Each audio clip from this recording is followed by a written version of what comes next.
11 अप्रैल को झारखंड में सियासत का मंगलवार है। एक और साहिबगंज में हेमलाल मुर्मू फिर जेएमएम में वापसी करने जा रहे हैं, तो वहीं दूसरी ओर राज्य सरकार की गलत नीतियों के खिलाफ बीजेपी का सचिवालय घेराव है। बीजेपी के इस कार्यक्रम में 1 लाख से ज्यादा कार्यकर्ताओं के जुटने की संभावना है। बीजेपी का हेमंत हटाओ, झारखंड बचाओ। 11 अप्रैल को सचिवालय का करेगी घेराव। राज्य भर से जुटेंगे 1 लाख से ज्यादा कार्यकर्ता। संथाल से कार्यकर्ताओं को लाने के लिए स्पेशल ट्रेन। राज्य सरकार के खिलाफ बीजेपी ने बिगुल फूंक दिया है। 11 अप्रैल को बीजेपी रांची में सचिवालय का घेराव करने जा रही है। रांची के प्रभात तारा मैदान में राज्य भर के कार्यकर्ता जुटेंगे, जिसके बाद कार्यकर्ता पैदल मार्च करते हुए सचिवालय घेराव करने जाएंगे। 11 अप्रैल को सचिवालय घेराव। राज्य सरकार की गलत नीतियों के खिलाफ आंदोलन। मंगलवार को सचिवालय का घेराव करेगी बीजेपी। सरकार पर एक भी चुनावी वादे पूरे नहीं करने का आरोप। रोजगार को लेकर युवाओं को ठगने का आरोप। 3.5 साल में सिर्फ 550 युवाओं को नौकरी देने का आरोप। सरकार पर तुष्टीकरण की राजनीति करने का आरोप। भ्रष्टाचार को लेकर राज्य सरकार पर निशाना। बिना चढ़ावे के नहीं हो रहा कोई काम। बीजेपी राज्य में विकास का काम ठप होने का आरोप। बीजेपी ने राज्य सरकार पर आरोपों की बौछार कर दी है। साथ ही हेमंत हटाओ, झारखंड बचाओ का नारा दिया है। बीजेपी के सचिवालय घेराव कार्यक्रम को सफल बनाने के लिए प्रचार रथ को भी रवाना किया गया है। और इस ठगबंधन सरकार की जो नीति है, नियत है, वह युवा विरोधी है, नौजवान विरोधी है। और मैं कह सकता हूं कि बेरोजगारों की आत्मा को पर प्रहार करने वाली सरकार है। जब विरोधी पक्ष में है तो विरोध की राजनीति। भारतीय जनता पार्टी ने 3 साल से भी ज्यादा इंतजार की कि 2019 के विधानसभा चुनाव में जनता से जो वादे किए थे, 3.5 साल होने जा रहे, एक भी वादे उन्होंने नहीं। और मैं अभी पलामू के दौरा में था, जनता अपने आप को ठगा महसूस कर। मैंने निचली कार्यालय से ऊपरी कार्यालय पर, छोटे अधिकारी से बड़े अधिकारी, बिना पैसे के कोई काम नहीं। सचिवालय घेराव कार्यक्रम में राज्य भर से 1 लाख से ज्यादा कार्यकर्ताओं के शामिल होने का दावा किया जा रहा है। सिर्फ संथाल परगना से 25,000 से ज्यादा कार्यकर्ता रांची आ रहे हैं। इसे लेकर गोड्डा से स्पेशल ट्रेन चल रही है। दूसरी ओर संथाल से होकर आने वाली सभी ट्रेनों में स्पेशल बोगी लगाई गई है। कुल 3 लाख लोग जाएंगे और संथाल परगना से मिनिमम 25,000 लोग जाएंगे। एक विशेष ट्रेन है, गोड्डा रांची इंटरसिटी है, उससे जाएंगे। दुमका रांची इंटरसिटी है, उससे जाएंगे। वनांचल है जो वाया साहबगंज जाती है, उससे जाएंगे। मौर्या एक्सप्रेस से जाएंगे और पाटली से जाएंगे। इतनी ट्रेनें जो है यहाँ से जाती हैं। इसके अलावा पाकुड़ के लोग बस से जाएंगे, दुमका के भी लोग बस से जाएंगे, साहबगंज के लोग भी बस से जाएंगे और छोटी अपनी गाड़ियों से लोग जाएंगे। तो मिनिमम 25,000 लोग जाएंगे। सचिवालय घेराव कार्यक्रम को लेकर जेएमएम और कांग्रेस ने बीजेपी पर निशाना साधा है। जेएमएम ने जहां कार्यकर्ताओं को लाने के लिए ट्रेन बुक करने पर सवाल उठाए हैं, तो वहीं कांग्रेस ने भी बीजेपी के आंदोलन पर सवाल उठाया है। वोट तो वो लोग लाख जरूर गिन लेते हैं, लेकिन लोग आने में आप देखेंगे कि सैकड़ों के बाद ही वो लोग गिनना शुरू करेगा। लेकिन जिस तरह से लोगों को जुटाने का प्रयास हो रहा है, जिस तरह से साधन संसाधन का उपयोग दुरुपयोग भारतीय जनता पार्टी की तरफ से हो रहा है, ये सब लोग देख रहे हैं। ये मीडिया में है, अखबारों में ये चीजें आ रही हैं। लेकिन हम समझते हैं कि जिस तरह से इस राज्य के लोगों को दिग्भ्रमित करने का काम भारतीय जनता पार्टी कर रही है, इस राज्य के लोग बहुत ही प्रबुद्ध लोग हैं, बहुत ही समझदार लोग हैं और उनकी जो अपेक्षा सरकार और झारखंड मुक्ति मोर्चा से है वो पूरी होगी। लेकिन भारतीय जनता पार्टी के बहकावे में वो लोग नहीं आने वाले। जैसा इलेक्शन नज़दीक आते जाएगा देखिएगा उनका ड्रामा चालू रहेगा जाके। तो मेरा ये कहना है कि पहले भी मैं बोल रहा हूँ, आज भी बोल रहा हूँ कि अपने समय का बात उनको लगता है भूल जाते हैं। वो अपने समय क्या क्या किए जिसके चलते जनता उन्हें नकार दी जाके, तो उसके बारे में उनको कुछ बोलना नहीं है कि हेमंत सरकार की नीतियों के खिलाफ बीजेपी सचिवालय घेराव कर रही है, लेकिन इसे मिशन 2024 का आगाज माना जा रहा है। न्यूज़ 11 भारत के लिए रांची से राकेश और राजेश कुमार के साथ ब्यूरो रिपोर्ट। 11 अप्रैल को राजधानी रांची में बीजेपी का बड़ा आंदोलन है, जिसे लेकर प्रभात तारा मैदान में तैयारी की गई है। प्रभात तारा मैदान में भी राज्य भर से कार्यकर्ता जुटेंगे। वहीं इसके बाद सचिवालय घेराव का कार्यक्रम शुरू होगा। बीजेपी विधायक दल के नेता बाबूलाल मरांडी ने प्रभात तारा मैदान में तैयारियों का जायजा लिया। इस मौके पर बाबूलाल मरांडी से बात की हमारे संवाददाता राजेश कुमार ने। का मैदान है ये, और यहीं से भाजपा के कार्यकर्ता नेता यहाँ निकलेंगे। सचिवालय घेराव का कार्यक्रम है, सचिवालय जहाँ सरकार बैठती है। हमारे साथ है बीजेपी विधायक दल के नेता बाबूलाल मरांडी जी। देखिए, अगर सुरक्षा के दृष्टिकोण से अलर्ट है तो बहुत अच्छी बात है, रहना भी चाहिए। लेकिन अगर लोगों को परेशान करने के लिए अलर्ट है तो मैं समझता हूँ कि पुलिस प्रशासन को उससे बचना चाहिए और पुलिस को टूल्स नहीं बनना चाहिए। जो जानकारी मिली है कि जगह जगह जिला में लोगों को तंग करना, खास करके गाड़ी के जो मालिक है उन लोगों को बुला करके परेशान करना, धमकाना। 1-2 एसपी लोगों से हमारी खुद की बात हुई है, जो शिकायतें मिली तो हमने कहा कि भाई टूल्स मत बनो, पॉलिटिकल प्रोग्राम है, आप लोग उसमें कुछ मत करो। अगर आप सब लोग उसमें इन्वॉल्व होंगे तो लोकतंत्र के लिए अच्छा नहीं रहेगा। लेकिन जहाँ आप यहाँ पर बताया गया है 1500 से अधिक फोर्सेस लगाए गए हैं, तो ऐसा लग रहा है कि आप लोग कुछ बैरिकेडिंग तोड़ देंगे। तो बैरिकेडिंग लगाने की जरूरत नहीं है भैया, हम लोग कोई जिम्मेवार लोग हैं, कोई ऐसे थोड़े हम लोग कोई दुश्मन है। कैसे भरोसा होगा कि आप सचिवालय नहीं प्रवेश करेंगे? अब सचिवालय प्रवेश ही करे तो सचिवालय तो मिलने के लिए जाएंगे, तो उसमें क्या दिक्कत है?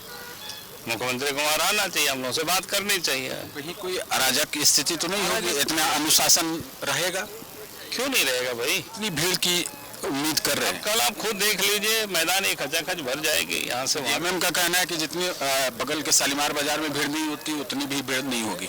अरे भाई, उनका कहना है, वो तो कहेंगे अभी। लेकिन अगर उनको ये परेशानी नहीं होती तो फिर जिला पुलिस प्रशासन को ये सब हरकत करने के लिए वो नहीं कहते। कितनी भीड़ होती है? 11 अप्रैल के इस कार्यक्रम की सफलता के लिए बीजेपी के नेता कार्यकर्ताओं ने पूरी मेहनत ताकत लगाई है। कैमरामैन कैस के साथ राजेश कुमार, न्यूज़ 11 भारत, रांची।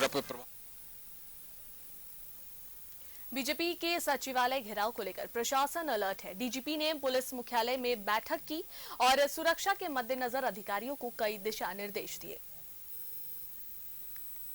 11 अप्रैल को बीजेपी ने मंत्रालय और सचिवालय के घेराव का जो कार्यक्रम बनाया है, इसको लेकर पुलिस महकमा अलर्ट है।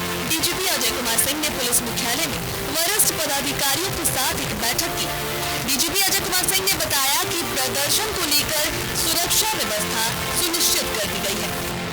जो भी मतलब कल यहाँ पर पब्लिक आएगी तो उसका लॉ एंड ऑर्डर पर कोई इम्पैक्ट ना हो, विधि व्यवस्था बनी रहे, उसी का आकलन किया गया है।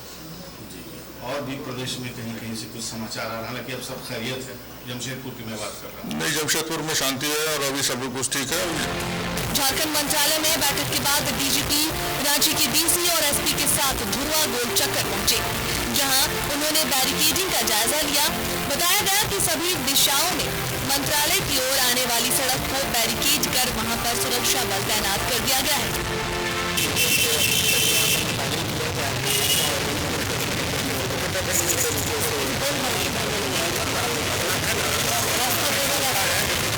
भारतीय जनता पार्टी ने प्रदर्शन और घेराव का आह्वान किया है, जिसका असर सड़कों पर भी अभी से दिखाई दे रहा है।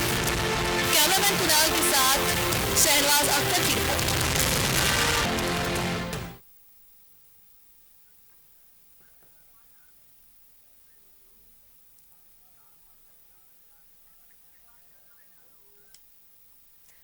और इस पर अधिक जानकारी के लिए लाइव चैट पे जो है न्यूज रूम से हमारे संवाददाता राजेश जुड़ रहे हैं। राजेश, कल जो है 11 अप्रैल है और बीजेपी के लिए ये बहुत बड़ा दिन है क्योंकि रांची सचिवालय का जो है बीजेपी घेराव कर रही है। तो बीजेपी कितना तैयार है इस प्रदर्शन को लेकर? तो इनके एक पखवाड़े से चली, जब से कार्यक्रम तय हुआ है तब से ये लोग जितने प्रयास करके कार्यक्रम के बारे में बताकर और लोगों को नेता है कार्यकर्ता उन्हें रांची आने के लिए निमंत्रित किया, उन्हें अपील की। बड़ी संख्या में वो लोग यहाँ पहुंचे और इसके लिए इंतजाम भी किए गए हैं। ट्रेन से भी देखिए बहुत सारे बीजेपी के नेता कार्यकर्ता समर्थक आ रहे हैं। इसके अलावा बसों से आ रहे हैं, छोटे बड़े वाहन से भी सभी लोग रांची पहुंच रहे हैं। उसका तो सफर अभी शाम से ही शुरू हो गया है, जो संथाल परगना क्षेत्र से आने वाले हैं। तो ये बीजेपी नेताओं का दावा अगर हम बात करें तो उसमें इन लोगों का कहना है कि 1 लाख लोग कम से कम आएंगे। तो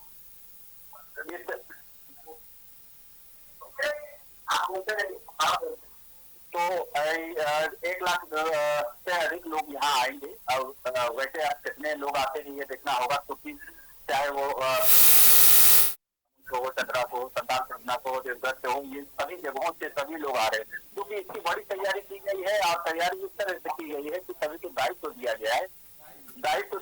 तो उस लिहाज से हम देखें तो सभी को अपना परफॉर्मेंस भी दिखाना है इस कार्यक्रम के माध्यम से कि अपने अपने क्षेत्र से कितने लोगों को ला सकता है।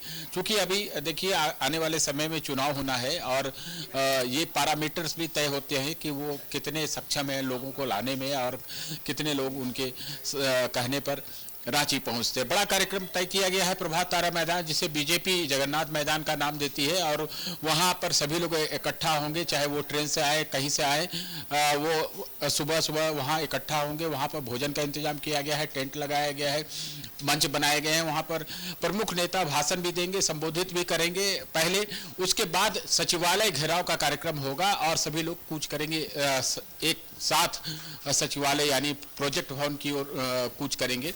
प्रशासन ने भी पूरी तैयारी कर रखी है, लेकिन बीजेपी नेताओं का कहना है कि प्रशासन को सरकार का टूल नहीं बनना चाहिए, क्योंकि कुछ जगहों से शिकायतें आई है, जैसा कि बाबूलाल मरांडी कह रहे थे कि कुछ धनबाद, खूंटी जैसे जिलों से ये शिकायत आई है कि वहाँ लोगों को हड़काया जा रहा है, बसों के मालिकों को हड़काया जा रहा है कि वो रांची नहीं जाए, बस नहीं दें। इस तरह की शिकायत उन्होंने कही है और कहा है कि अगर ऐसा हुआ तो ये अच्छा नहीं होगा। प्रशासनिक अधिकारियों को अपना काम करना चाहिए।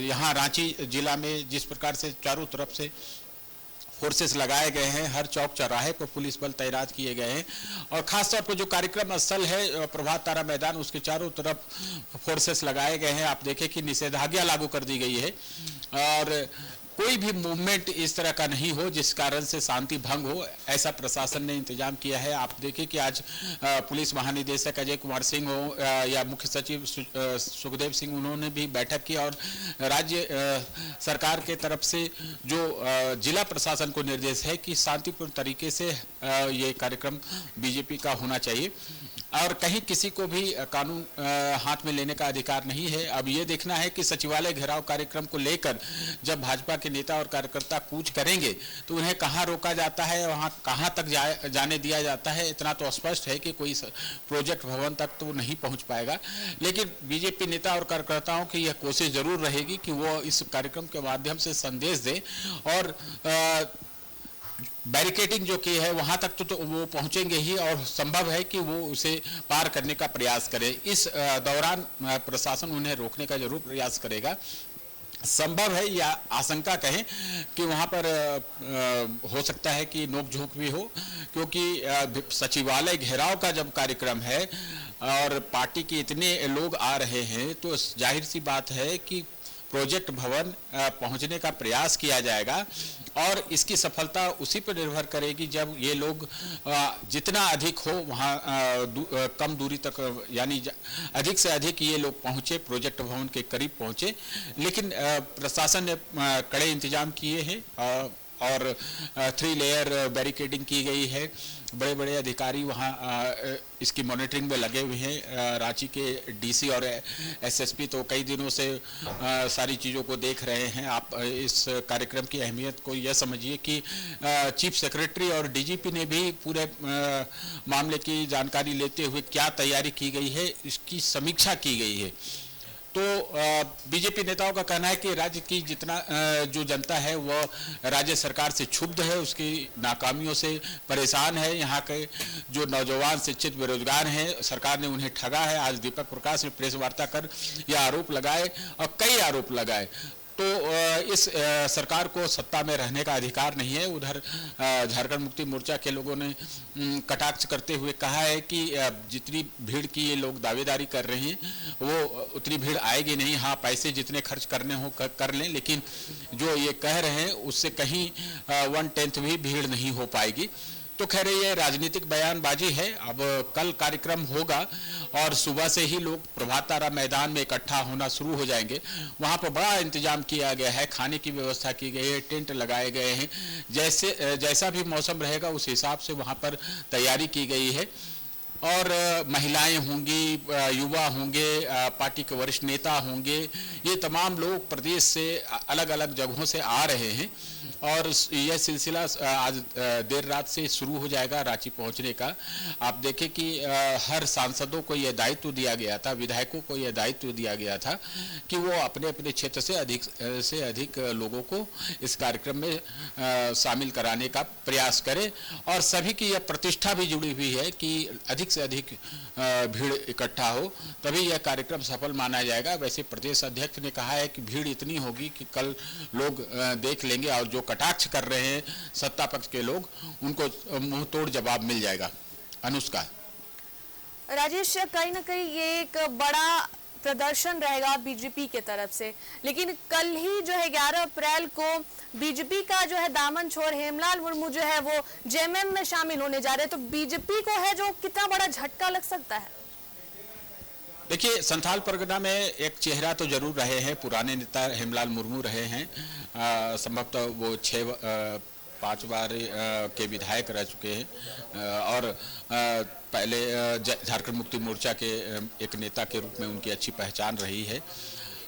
लेकिन पिछले 7-8 साल पहले वो बीजेपी में आ गए थे। संभवतः झारखंड मुक्ति मोर्चा की जो अंदरूनी जो कला कहे कि उससे वो परेशान होकर बीजेपी में शामिल हुए थे और उन्हें लगता था कि उनका भविष्य बीजेपी में अच्छा होगा।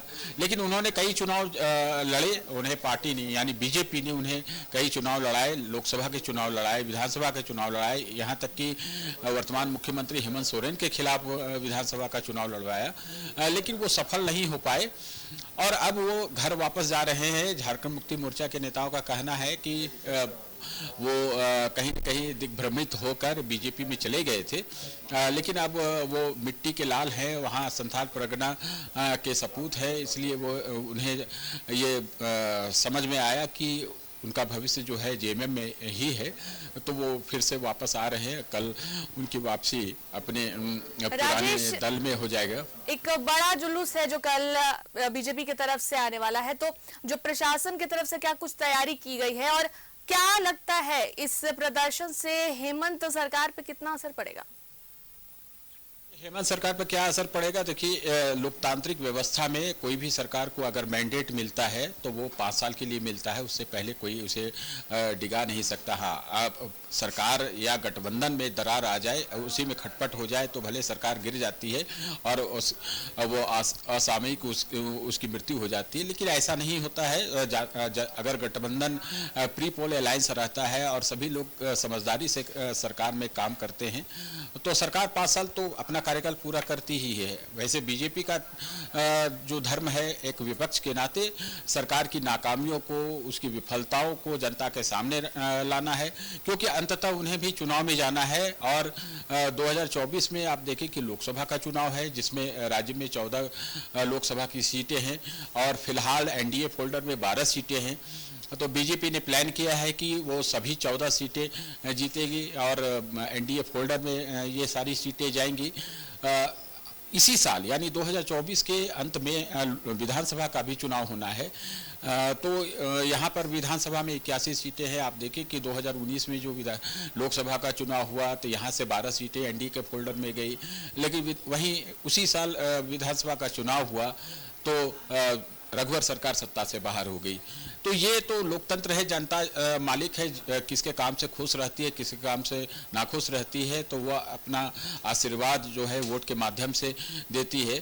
तो इस लिहाज से देखें तो इसका राजनीतिक महत्व ही है। आप देखें कि पार्टी जो है यानी बीजेपी वो लगातार लोकसभा चुनाव की तैयारी में लगी हुई है। ऐसा नहीं कि कोई इसका हिडन एजेंडा है, लोग ठोक बजा के कह रहे हैं कि लोकसभा चुनाव की तैयारी हो रही है। आप बड़े बड़े नेताओं के प्रवास हो रहे हैं, कार्यक्रम हो रहे हैं। आप देखिए कि अमित शाह के 2 कार्यक्रम हुए इसी साल।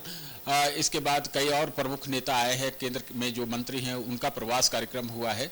तो लब्बो-लुबाब यही है कि यह कार्यक्रम एक राजनीतिक महत्व वाला कार्यक्रम है और चुनाव के मद्देनजर जनता को अपनी ओर आकर्षित करने का प्रयास होगा।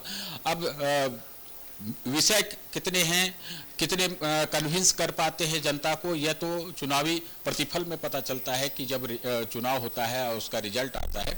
लेकिन विपक्ष होने के नाते पार्टी का यह काम होता है, बीजेपी का यह काम है कि वह सरकार के खिलाफ आंदोलन करे, प्रदर्शन करे या अन्य कई तरह के माध्यम होते हैं विरोध करने के, उसे अपनाए और जनता को यह बताने का प्रयास करे कि वर्तमान जो सरकार है वो उनकी अपेक्षाओं के अनुरूप काम नहीं कर रही है। तो राजनीतिक रूप से इस कार्यक्रम का महत्व है। और हेमंत सरकार चूंकि 5 साल के लिए है तो वो निफिक्र है, जैसा कि सत्ता पक्ष के लोगों का कहना है कि कहीं कोई दिक्कत नहीं है। और जेएमएम का जो बयान आया है आज नहीं 4 दिन पहले से ही आ रहा है कि उखाड़ फेंकने का जो संकल्प बीजेपी का है, कोई हेमंत सरकार कोई खेत की गाजर मूली नहीं है जो कोई आए उखाड़ के फेंक दिया जाए। तो 5 साल के लिए ये मैंडेट है। पहले तो देखिए आप जिस समय 2020 से ही देखें कि बीजेपी हमेशा से कहती रही कि ये सरकार अब गई कि तब गई, लेकिन अभी 3.25 साल पूरे हो गए इस सरकार के और अब लगता है कि सरकार जो है वो अपना पूरा कार्यकाल पूरा करेगी। चुनाव में जो आएगा जैसा जनता का आशीर्वाद मिलेगा वो परिणाम बताएगा। लेकिन फिलहाल सरकार पर क्या असर पड़ेगा, इसकी सेहत पर क्या असर पड़ेगा, सरकार को ये एक जरूर होता है कि कहीं कहीं जब विपक्ष प्रदर्शन करता है तो सरकार की आंखें जरूर खुलती है, जो तंत्र है इसका वो एक्टिवेट होता है।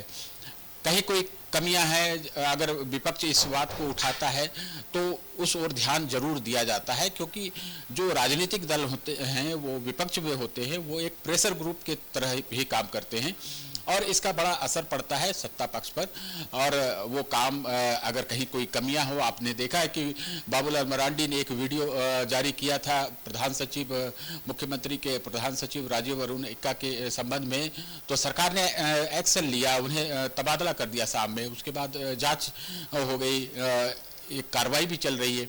तो ऐसे में आप देखें कि विपक्ष का काम यह जरूर है कि सरकार को आईना दिखाते रहना कि किस प्रकार से ये चीजें चल रही है।